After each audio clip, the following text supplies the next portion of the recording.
भागवती जी ने ये जो कहा ना सुबह की लार बहुत कीमती होती है, मैंने इस पर थोड़े कुछ एक्सपेरिमेंट किए पिछले एक आध साल।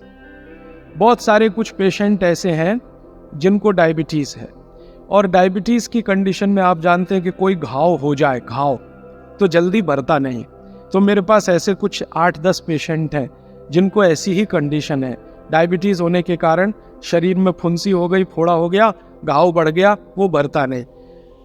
मैंने उनको दवाएं बंद किया होम्योपैथी का। फिर मैंने कहा भैया, भागवती जी ने कहा कि सुबह की लार बहुत कीमती है, तुम ऐसा करो सुबह उठते ही जो लार है ना उसको लगाओ तुम्हारे घाव पे, और आप देखेंगे चमत्कार।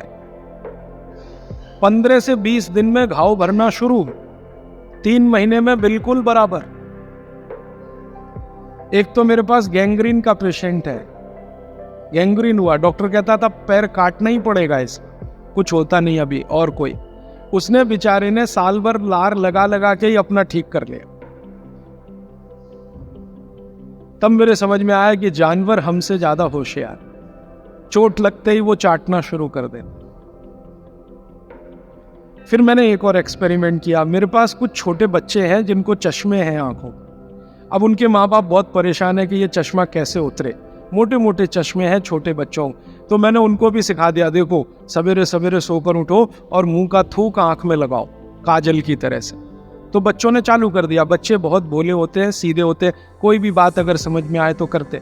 अब आपको हैरानी होगी कि चश्मे उतर गए, सिर्फ ये लार लगा। आप भी करके देख लीजिए जिनको भी चश्मे। बस अंतर इतना है कि बच्चों को जल्दी उतरे, आपको थोड़ा देर में उतरेंगे लेकिन उतर जाएंगे। उम्र ज्यादा बढ़ेगी तो थोड़ा दिन करना पड़ेगा, कम उम्र में बहुत जल्दी उतर जाए। आंखों की रोशनी बढ़ानी है तो मुंह की लार सुबह सुबह की आंखों में लगाइए काजल की तरह से। और एक बताता हूं, एक बीमारी आती है जिसको हम कहते हैं कंजक्टिवाइटिस, आंखों की बीमारी है। अक्सर उसमें आंखें लाल हो जाती हैं, आंखों में बहुत जलन होती है, जैसे खून उतर आया हो आंखों में, वो कंडीशन हो जाती है।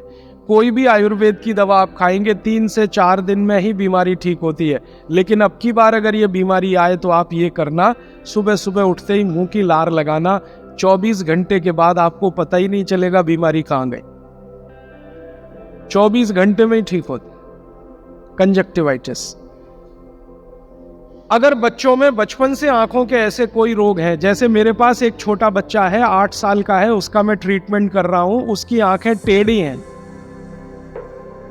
वो देखता कहीं है और दिखता कहीं है, उसको ऐसा है। अब उसके माता पिता गरीब हैं और वो ऑपरेशन का खर्चा नहीं उठा सकते।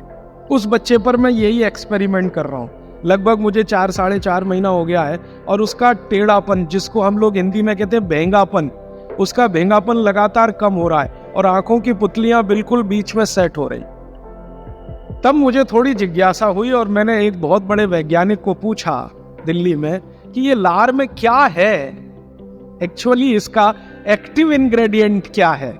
तो उन्होंने कहा भैया, जितने एक्टिव इंग्रेडिएंट मिट्टी में है वो सब लार में है। तो मैंने आपको बताया मिट्टी में 18 एक्टिव इंग्रेडिएंट्स हैं, लार में वो सब के सब है। इसलिए लार शरीर के लिए बहुत ही कीमती है, बेशकीमती है। इसको कभी नष्ट नहीं करना। इसकी मदद से आप बहुत सारे रोग ठीक करते। और 2-4 बातें बता दूं क्या क्या रोग और ठीक कर सकते हैं। आपके शरीर में कोई दाग हो गया, धब्बा हो गया, जैसे जल गए, जलने का दाग होता है ना, उस पर नियमित रूप से सवेरे की लार की थोड़ी थोड़ी मालिश करते रहिए। 6-8 महीने में धग्गा धब्बा बिल्कुल साफ हो जाए, जले हुए का धब्बा। शरीर में और कोई ऐसा अंग में सफेद दाग दिख रहा है, या काला दाग हो गया, या फलाना हो गया, या ढिमाका हो गया, एक्जिमा हो गया, मान लो खराब बीमारी की बात करूं, एक्जिमा हो गया, एक्जिमा पे रोज सुबह की लार लगाइए, मालिश करते रहिए, 6-8 महीने के बाद देखिएगा साफ। और एक्जिमा से भी ज्यादा खराब बीमारी है सोराइसिस, वो भी ठीक होती है इसी लार से।